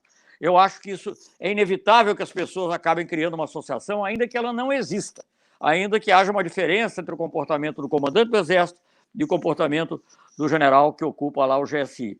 Então, eu acho que isso é uma coisa... E na saúde é o mais gritante, porque, obviamente, na saúde, o que esse ministro, interino que seja, mas é ele que está no cargo, o que esse ministro pode dizer numa reunião da Organização Mundial de Saúde? Nada, ele não entende nada, não pode dizer nada. Não estou falando mal dele, não, o problema é que não está no lugar certo. Se ele estivesse cuidando da logística de transporte dos medicamentos, outra coisa. Né? Agora, ou digamos até numa operação logística em matéria de vacinação, certamente eles podem ajudar. Os militares têm uma capilaridade no Brasil que nenhuma outra instituição tem, o Exército principalmente. Então, eu acho isso, eu acho que não é admissível, eu acho que aquilo é um lugar... Pode até não ser médico, eu devo fazer um reconhecimento. O ministro Serra, que foi ministro do governo Fernando Henrique, foi um excelente ministro da Saúde, soube combater a AIDS, através, inclusive, de medicamentos genéricos. Eu ajudei, como embaixador em Genebra, a possibilitar a quebra de patentes de medicamentos. Então, não é que tenha que ser, mas, em geral, as pessoas têm que ter um conhecimento científico, tem que ter vivência. Aliás, não basta ter vivência de saúde, tem que ter vivência de saúde pública. O médico tem que ter vivência de saúde pública. Né? Então, eu acho que é um erro muito grande fazer isso. Eu acho que isso não é bom, inclusive, para os militares, vai transmitir uma imagem errada. Hoje em dia, a gente tem mais ministros militares do que tinha na época dos governos militares. Se você excluir os próprios ministros militares da época, que hoje em dia não tem mais, formalmente, eles são comandantes, então isso é uma coisa totalmente absurda e errada. E eu, sim, acho que eles têm que cumprir o dever profissional e ajudar nas tarefas outras que sejam dadas pelos governantes, que são algumas tarefas são subsidiárias, né, são insubstituíveis. Se você vê, por exemplo, eu às vezes eu em geral não vejo Jornal Nacional. Passei a ver com o ministro da Defesa, porque às vezes, antes até de eu como ministro tomar conhecimento, já vi que tinha um batalhão em Santa Catarina por causa de uma enchente, ou em Pernambuco, ou em outro lugar, por causa de os postos todos que tiveram que ser abertos, terem que ser controlados pelas Forças Armadas. E devo dizer, a presidenta Dilma confiava muito neles, mais até do que nos serviços civis, porque são organizados. Então, a gente não pode, eu acho que é um erro frequente da esquerda no Brasil, criticar os militares em bloco. Eu acho que eles variam, como todos os seres humanos. Eu acho que a situação propiciou uma presença que não é positiva, acho que nem para eles, mas eu acho que sim, nós devemos continuar apoiando as Forças Armadas do ponto de vista profissional, para a defesa do país. O Brasil é um país... Eu, como ministro da Defesa, essas coisas para mim se tornaram muito claras. Elas sempre existiram, né? Mas são mais de 8 mil quilômetros de litoral marítimo, quase 17 mil quilômetros de fronteira terrestre. É muita coisa, são fronteiras com 10 países. Nós temos que ter Forças Armadas bem equipadas, capacitadas a dialogar também com os nossos vizinhos, capacitadas a dialogar com os nossos vizinhos de além-mar, como dizia, aliás, o Geisel, né, que são os africanos, o Geisel, na realidade, depois do golpe de 64, é quem reconhece a política africana do Brasil com o reconhecimento de Angola, governo marxista, autoproclamado marxista. E o Brasil foi o primeiro a reconhecer, o que foi fundamental, né, porque reconhecia o papel estratégico de Angola do ponto de vista do petróleo e da presença do Brasil na África. Enfim, então eu acho que é preciso distinguir todas essas coisas. Você me perguntarem, fica decepcionado com os fatos que eu já mencionei, Embraer, etc., fico. Né? Fica decepcionado em colocar em risco o programa nuclear da Marinha? Fico. Né? Fico decepcionado que a própria venda da Embraer possa ameaçar a transferência de tecnologia da gripe? Fico.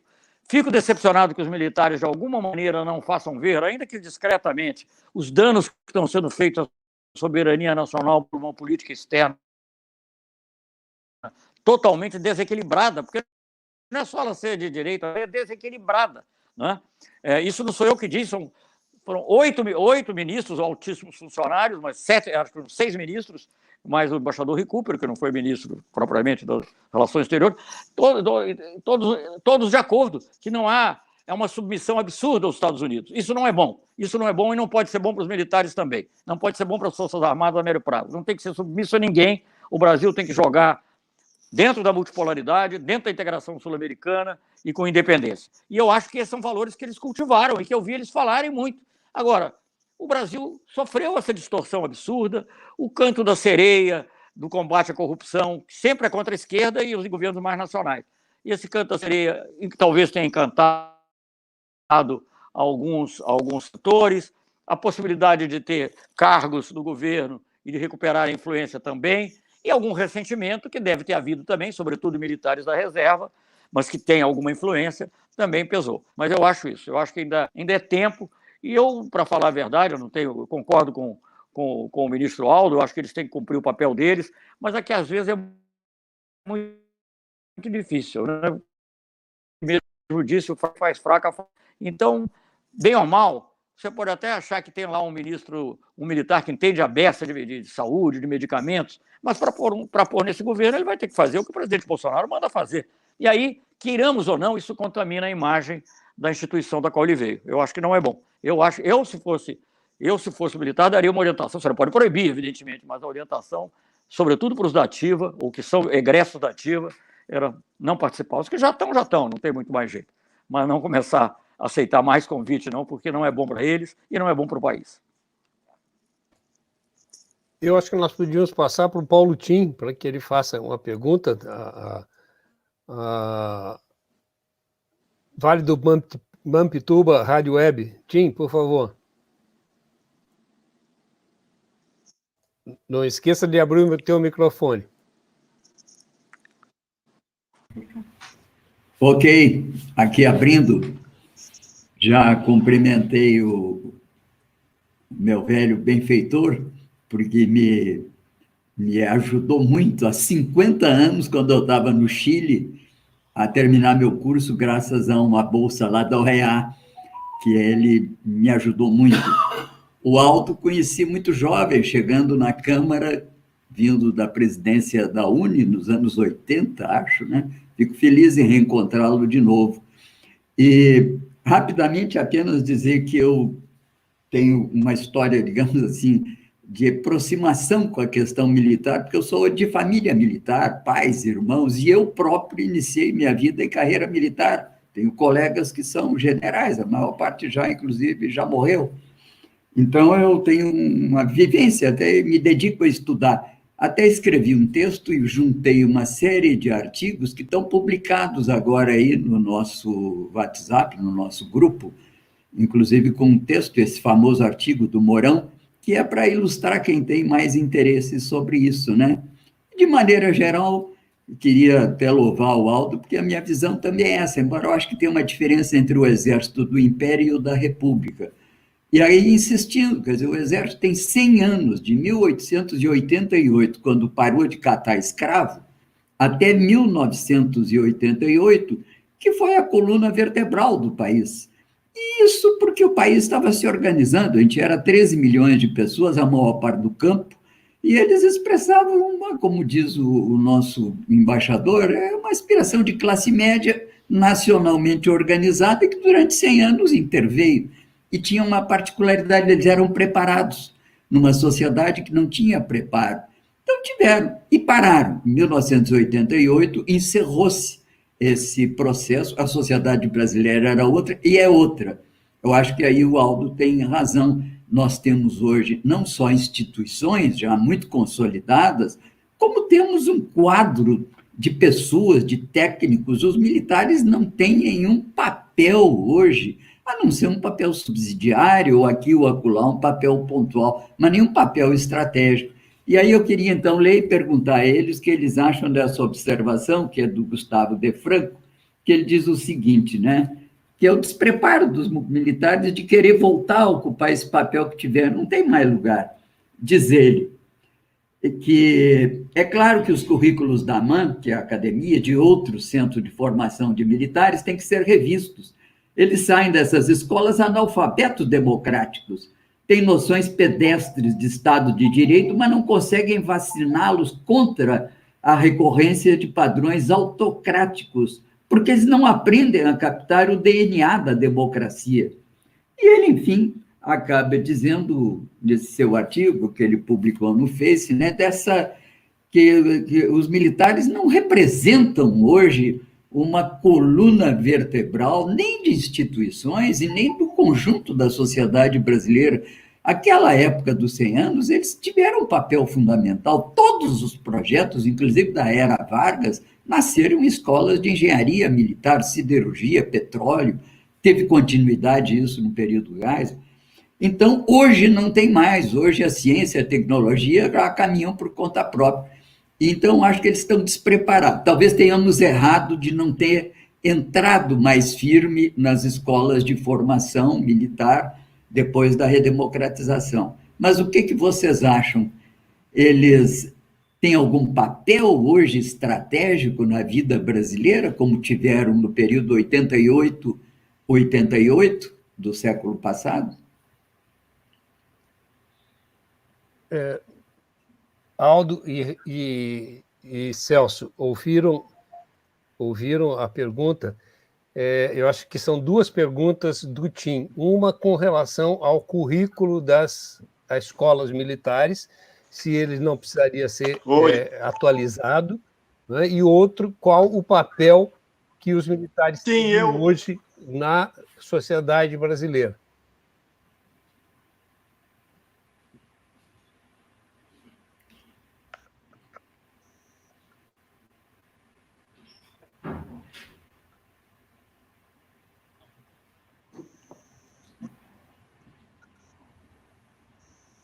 Aldo, ministro Aldo, ouviste a pergunta? Sim. Pode responder, por favor. Sim, olha, eu vejo que em nações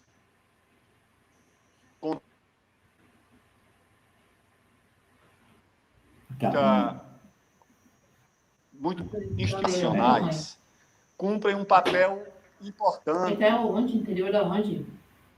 As Forças Armadas do Brasil continuam, na minha opinião, a ter um papel muito importante. Se você observar nos Estados Unidos, as Forças Armadas são uma instituição muito presente, muito importante no imaginário da sociedade. Na China, na Rússia, nem se fala. As Forças Armadas cumprem um papel importante em consolidar a ideia de um país que tem memória, tem história, tem unidade, enfrenta os seus desafios de forma comum.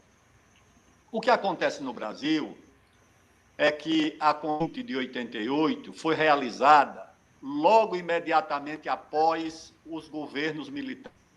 E os constituintes, os liberais, tanto os conservadores progressistas, na minha opinião, de forma infeliz, para neutralizar a influência dessa corporação, que são as Forças Armadas, e que tinham tido durante o regime militar, os constituintes resolveram empoderar corporações civis que se mostraram imaturas, despreparadas para cumprir um papel importante na vida do país. A principal delas foi o Ministério Público, que foi uma criação da Constituinte, que foi empoderada e que nunca mostrou-se à altura de compreender o que é o Brasil. É uma corporação arrogante, narcisista, imatura.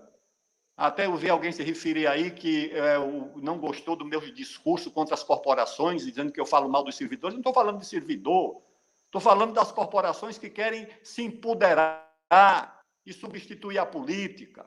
A Polícia Federal, imagina que foi um governo do PT que deu autonomia de inteligência para a Polícia Federal.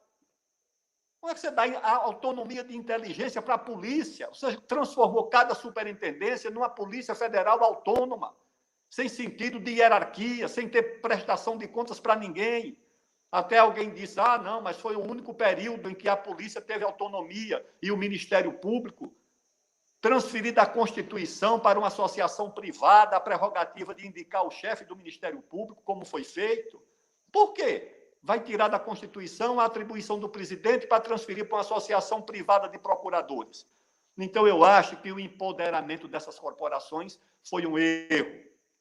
de todas elas, pelo que conheci ao longo da minha vida política, como deputado, como ministro, como militante, de todas elas, a que ainda tem uma ideia melhor do país, da nação, da história, da identidade do Brasil, das responsabilidades com o conjunto do país, ainda são os militares. Eu não vi isso em Ministério Público, eu não vi isso no Judiciário, com todo respeito, e muito menos em Polícia Federal, em plena preparação da Copa do Mundo, um grande desafio ao Brasil. Essa Polícia Federal ia para as manifestações nas portas dos estádios, com cartazes, dizendo não venham, que não vai ter Copa, porque não vai ter segurança. Você imagine se a Polícia Federal dos Estados Unidos, da Rússia, da China ou da França faz um papelão desse. Delegados militantes de Facebook em campanha eleitoral, militantes de Facebook, no caso da campanha da presidente Dilma, fazendo campanha contra ela, delegados da Ativa. Onde é que já se viu uma coisa dessa? Tá certo? E todas essas tentativas de se romper com a legalidade, sinceramente, eu não vi isso de iniciativa de nenhum comando militar. Eu não vi. Eu vi de corporações civis. Eu vi ultrapassar as suas atribuições. Eu vi dessas corporações civis. Dos militares, eu não vi. Podem ter as suas deformações, os seus erros, podem ter, mas eu quero localizar essa corporação diante das outras que têm algum nível de protagonismo. Por essa razão, eu acho que elas ainda cumprem um papel. O general Zenildo, quando numa iniciativa, ainda como último ministro do governo do presidente Fernando Henrique, antes do Ministério da Defesa, ele estabeleceu que a fundação do Exército Brasileiro deu na Batalha de Guararapes. E, além do Dia do Soldado, que é o 25 de agosto, por causa do Caxias, nós temos o Dia do Exército, que é o 19 de abril de 1654, por causa da Batalha de Guararapes. Ou seja, foi buscar na história, uma identidade com a história do Brasil. Eu não conheço aonde tem uma estátua do Bolívar. Eu não sei aonde tem. Eu sei onde tem uma, no Batalhão de Engenharia de Construção de Roraima, no Batalhão do Exército. Tem lá uma estátua do Bolívar, dentro do batalhão, que se chama Simão Bolívar, e do lado da estátua do Bolívar tem uma bandeira da Venezuela e uma bandeira do Brasil. Nós temos o Batalhão San Martín, que é um batalhão, não sei se é em Santa Rosa, aí no interior do Rio Grande do Sul. Não é um batalhão, não, é um regimento. Com o nome do San Martín. Foi o Zenildo, o general Zenildo, que diz, olha, o Brasil precisa fazer a diplomacia militar, então, com os nossos vizinhos, põe o nome no batalhão do Bolívar, põe o nome no outro batalhão do San Martín, não sei se tem algum batalhão Sucre também, pelo menos esses dois, eu tenho certeza que tem. Né? Ou seja, é uma instituição capaz de perceber a presença na Amazônia, tirando o Exército, a Marinha, a Aeronáutica, e as ONGs, com seus interesses, quem é que está mais presente na Amazônia? Você vai lá numa missão, eu vi uma tenente da Aeronáutica, um menino já de 10 anos, ela segurando o menino e escovando os dentes do menino. Eu digo, mas tenente, esse menino não sabe escovar os dentes? Ela disse, ministro, esse menino nunca viu uma escova na vida. A primeira vez que ele está vendo uma escova é agora. Municípios do interior do Acre, onde a única médica presente era uma médica do Exército, não tinha mais uma. Essa menina ganhando R$7 mil, podia estar ganhando 50 mil em 4 ou 5 prefeituras no interior de Minas, formada na UFMG, estava lá como médica, querendo continuar lá. Então, essa instituição valoriza a ideia de que nós temos um país, toma conta de projetos como esse, como o projeto nuclear, o programa de fronteira, o programa espacial, cria uma escola como o ITA, e sem nenhuma xenofobia. Os 3 primeiros reitores, ou os 2 primeiros reitores do ITA, eram americanos, que o brigadeiro lá, Montenegro, trouxe dos Estados Unidos, lá do MIT, foram os primeiros reitores para organizar um centro de excelência na área de engenharia. O IME, o Instituto Militar de Engenharia, ou seja, essa instituição continua ainda preenchendo, subsidiando ausências, omissões e deficiências do Estado brasileiro, em várias áreas. Eu acho que, à medida que o Estado for suprindo essas deficiências, elas podem ir se recolhendo cada vez mais para o seu sentido estritamente profissional, que eu acho que tem ainda, para o Brasil, para as dimensões do Brasil, para os desafios do Brasil, ainda temos muitas deficiências. O governo do presidente Lula, o governo da presidente Dilma, autorizou a construção dessas corvetas, deu os recursos necessários para concluir o projeto do KC-390, adquirir um navio multipropósito de transporte lá na França, ajudou a organizar os programas estratégicos das Forças Armadas, nunca se negou nos nossos despachos, nunca se negou a atender uma demanda, uma reivindicação das Forças Armadas, e, aliás, eles reconhecem isso até publicamente, né, que esses governos, de fato, apoiaram e ajudaram esses programas.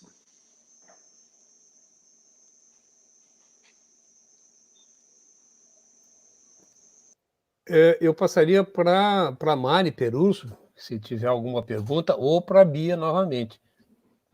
Ou o Tim, quem tiver.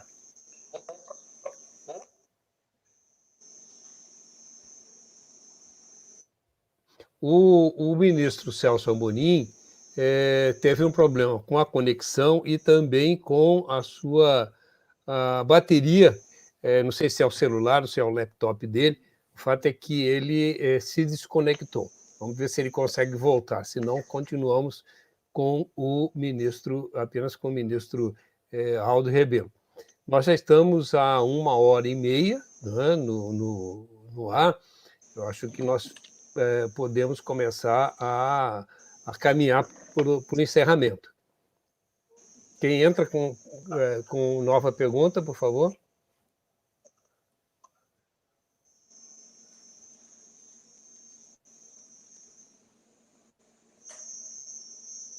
Tim?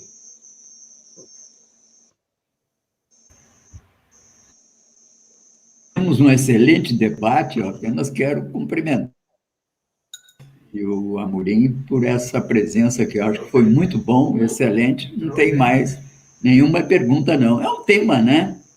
Para a gente continuar discutindo em outras ocasiões, um tema importante da vida brasileira. Tá bem.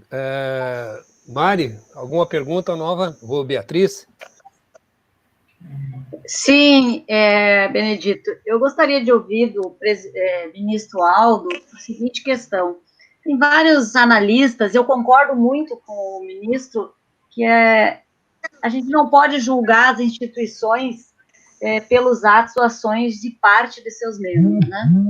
Concordo muito, e o papel das Forças Armadas sempre foi muito importante no Brasil, principalmente dos nacionais desenvolvimentistas em todo o processo de construção da sociedade brasileira.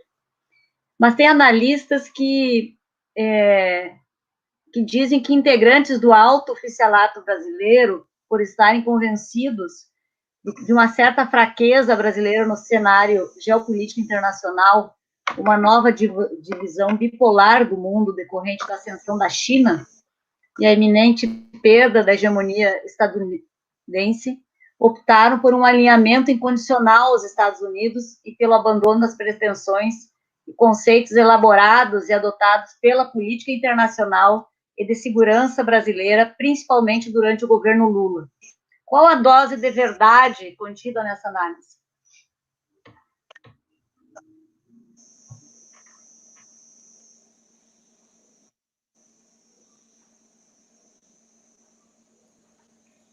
Ministro Aldo, ouviu-se a pergunta? Pode responder. Foi para mim a pergunta? Sim. O ministro Celso Amorim teve um problema de conexão e não vai conseguir voltar. Qual foi Você repete a pergunta para mim aí? Eu faço.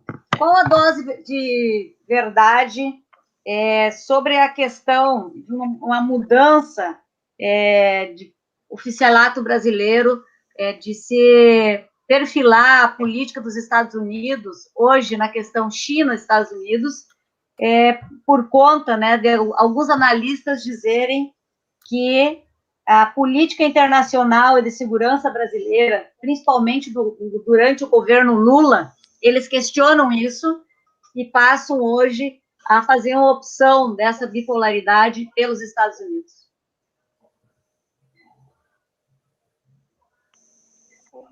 O Benedito? Sim. Benedito. A pergunta... Está me ouvindo, Aldo? Eu não ouvi direito a pergunta. Sim. Você repete, Benedito, Sim. que o seu som está chegando melhor Tá. para mim. A pergunta da Mari é que, com a mudança na geopolítica mundial, tá, e parece que há uma opção preferencial pelos militares brasileiros por se alinhar aos Estados Unidos. Tá? Qual é a tua visão sobre isso? Quer dizer, há mesmo esse alinhamento incondicional? Isso é uma opção do alto oficialado ou é uma opção do presidente da República e dos seus quadros?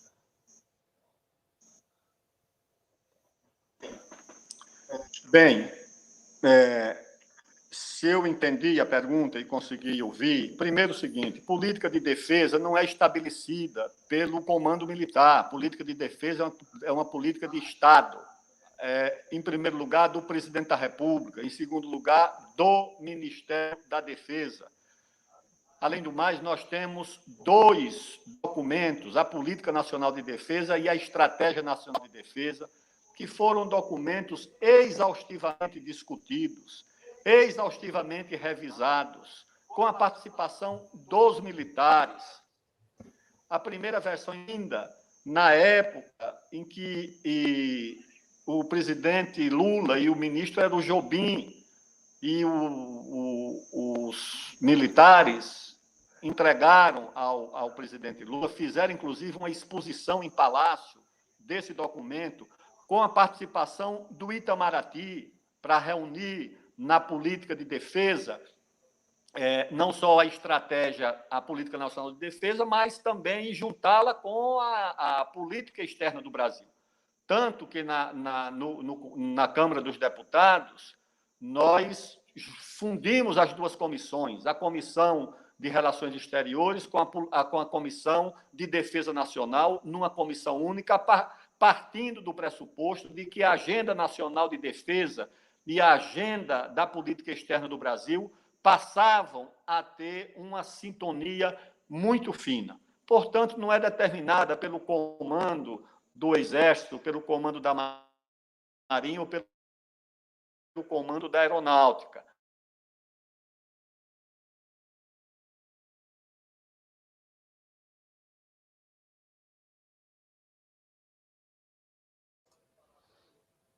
Tivemos um problema de conexão com o ministro Aldo Rebelo. Ele caiu. Eu tenho a impressão que a gente tem uma... ele voltou. Voltou. Ministro Aldo, voltaste. Eu não tenho essa parte. Está sem som. Agora Tá sim. sem... Não. Eu não tenho essa parte. Ministro Aldo, o senhor está sem som. Nós estamos te ouvindo. Barato, eu passei numa oferta que eu comprei.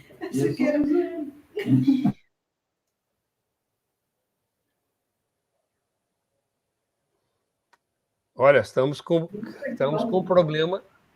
O Bené? Sim. Bené?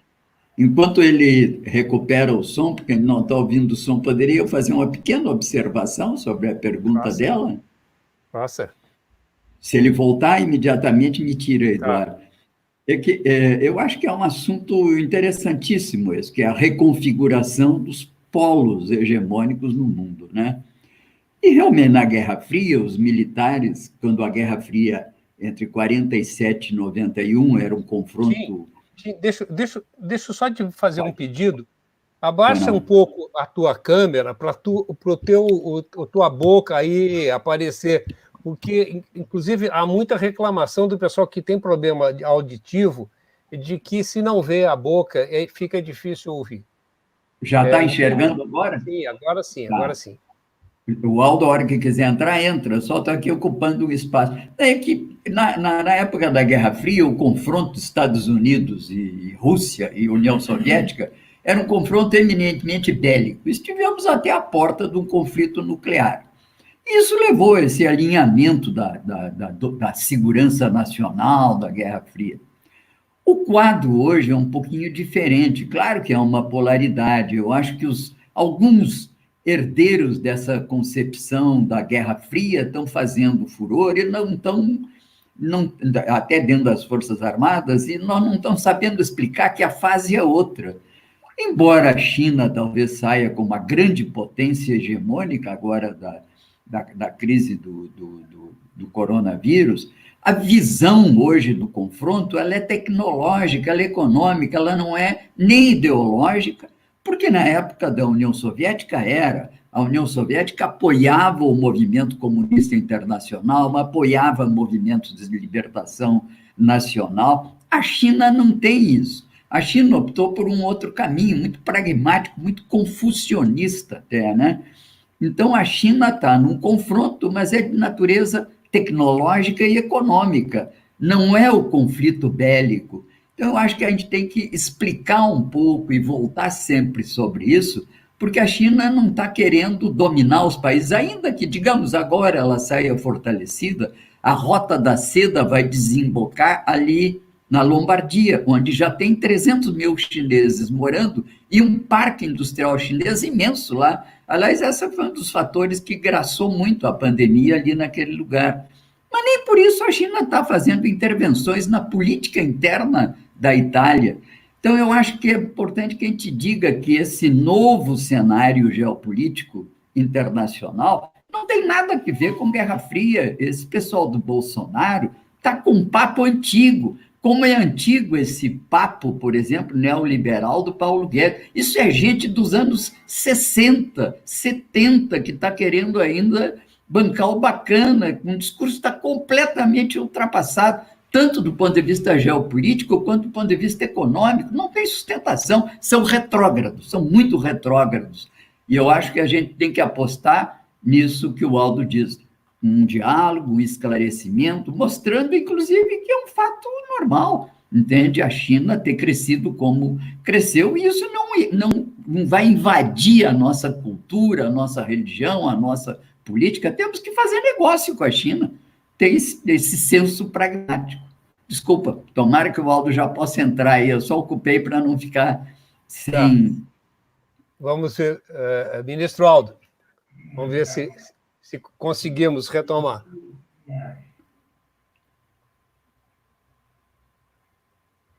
Ministro? Ministro, pode falar. Se está nos ouvindo, pode... Eu acho que o teu microfone está com problema, nós não estamos te ouvindo.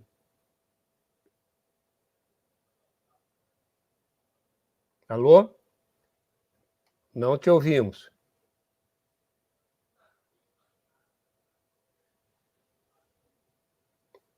Ministro?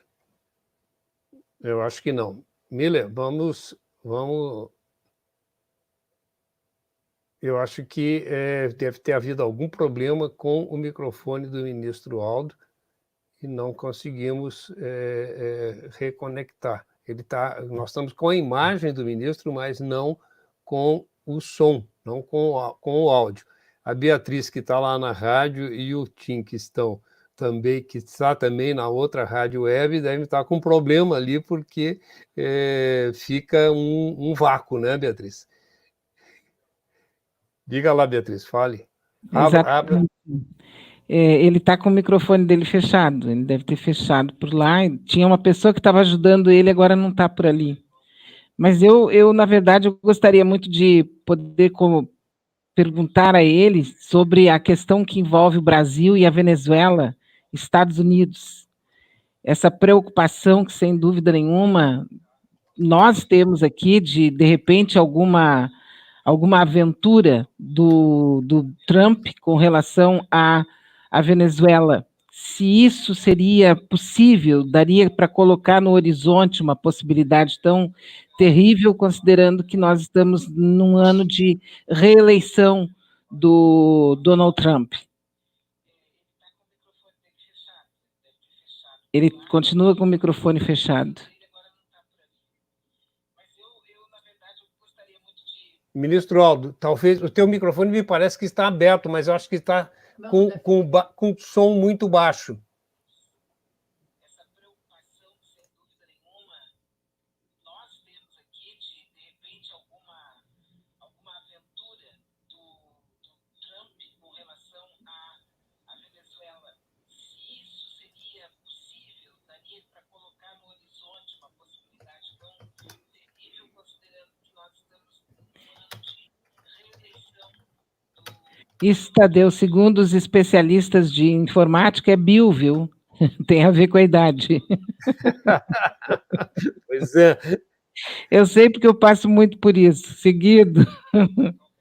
Bom, se o ministro não conseguir voltar, nós vamos precisar encerrar. Nós já estamos com 1h45, né, mas ele está tentando ali. Pena que tinha uma pessoa que estava assessorando ele, essa pessoa saiu.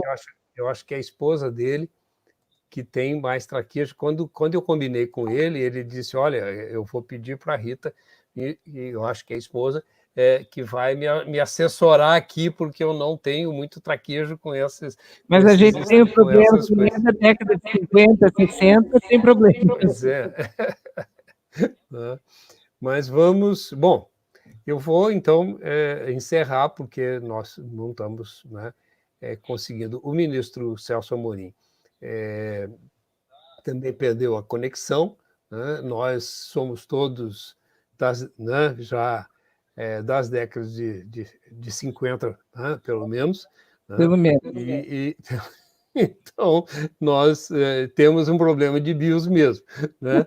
Então, vamos encerrar. Vou agradecer ao ministro Celso Amorim, ao ministro Aldo Rebelo, ao colega Paulo Tim, a Beatriz Fagundes, a Mari Peruso, né?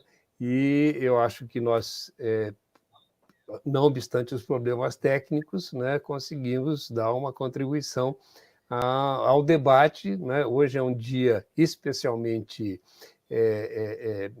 emblemático, vamos dizer assim, né, desse imbróglio que a gente está vivendo aí entre setores, ou pelo menos militares, que ocupam cargos no governo, né, e os outros poderes. Né?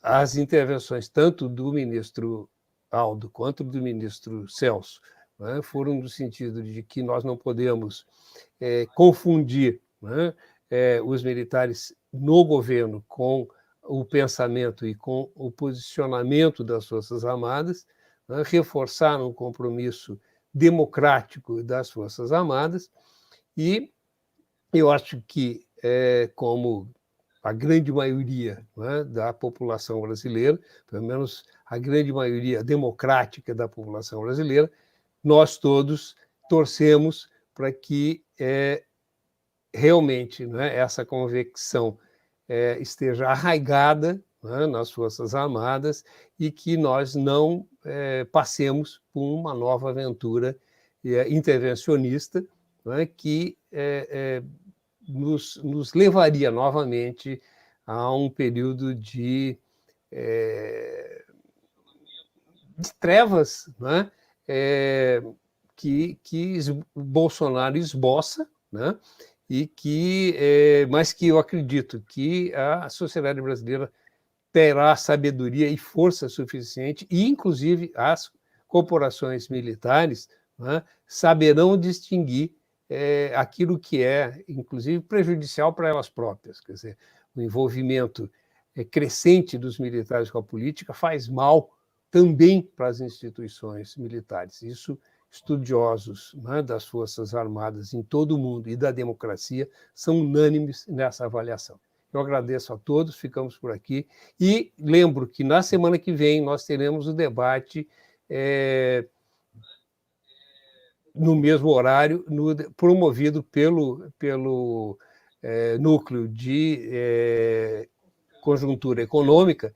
Teremos o Flávio Comim e a Laura, a economista bom, e estaremos, então, debatendo a questão econômica no Brasil hoje, dentro da conjuntura, ou diante da conjuntura do coronavírus. Muito obrigado a todos, ficamos por aqui. Muito obrigado, uma boa noite, fora Bolsonaro. Boa noite. Boa noite a todos.